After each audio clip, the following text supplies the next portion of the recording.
এই যে গাইস, আমার স্ক্রিনে যে ভিডিওটা দেখতাছেন তারে নিয়ে আপনাদের মনের ভিতরে এক বস্তা প্রশ্ন আছে।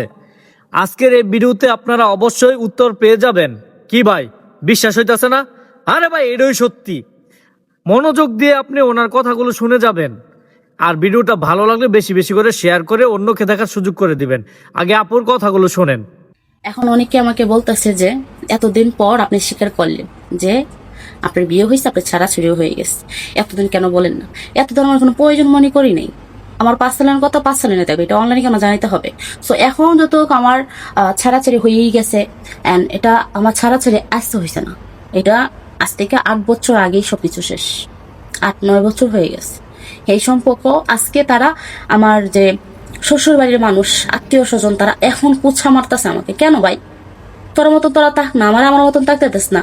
আবার কিছু মানুষের কমেন্ট করছে যে আপনাদের মতন মায়েরা সংসার করতে পারে না। হ্যাঁ, সংসার করা যায়, গাঞ্জাখোরের সাথে সংসার করা যায়, কিন্তু লুচ্ছা যারা, লুবি যারা, তার সাথে কখনো সংসার করা যায় না। ঠিক আছে? তো আশা করি বুঝতে পারছেন। তো নেক্সট টাইম এই ধরনের কোন উল্টাপাল্টা কমেন্ট করবেন না।